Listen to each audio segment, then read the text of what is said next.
Provincial Grand Chapter of Staffordshire. Ask the Grand Superintendent.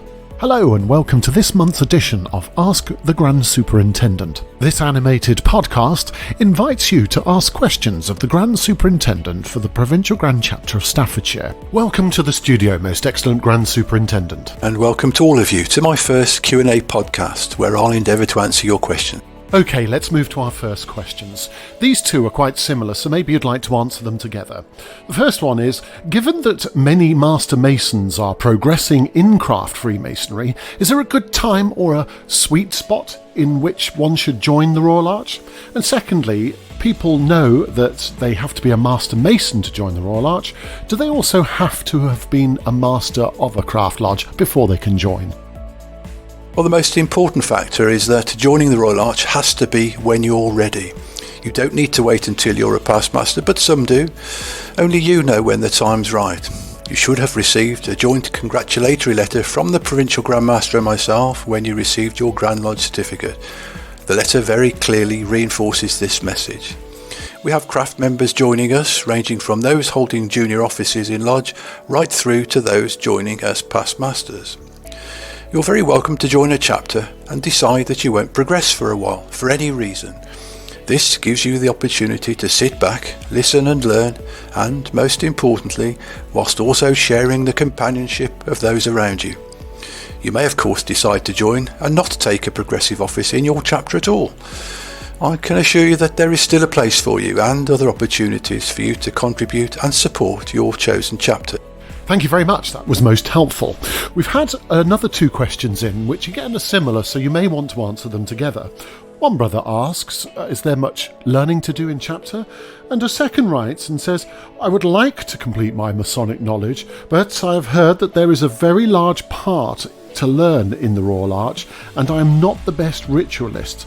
Am I going to be left out or be pushed into doing something that I really doubt that I will be able to do? Well, when you're settled and comfortable and ready to progress in your chapter, there are sections of the ceremonies where you can take part. This may take the form of sharing small sections of our lectures with other members or assisting with the ceremony of exaltation, where a new candidate is admitted. One of the officers in the chapter does take a significant role in helping and guiding a candidate through his exaltation. The ritual is specially assigned to this role, but is now often shared amongst three of the members. This sharing of work in chapters is strongly encouraged, but you will certainly not be pushed into any role that you are not happy to undertake. The next question we have asks, are there degrees in the Royal Arch like there are in craft? Well, there's just one ceremony to admit you into the Royal Arch and you become a full companion of the Order. This concludes your four-part journey in pure ancient masonry, which is initiation, passing, raising and exaltation, commonly abbreviated to initiation to exaltation. If you do wish to progress in the chapter, the next ceremony you'd undertake would be that of installation to the first of the three principals' chairs. Well, that all sounds very straightforward. The question we have here now is, do I have to join my lodge-affiliated chapter? No, you can join any chapter you wish, subject of course to being proposed and accepted by the members.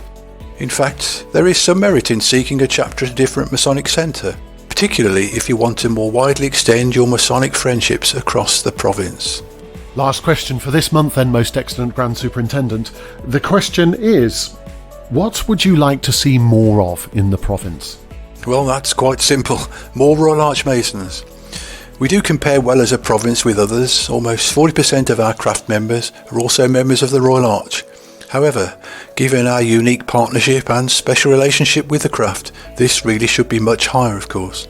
In our chapters, I would like to see more sharing of the work, and I mentioned this earlier, so that more members can take part. Well, thank you very much indeed, most excellent Grand Superintendent, for answering all of those questions and for joining us in the studio. We look forward to you coming back and being with us next month, where we'll have more questions for you. And if you have any questions that you would like the Grand Superintendent to answer, please email them to the Communications Officer, details on screen.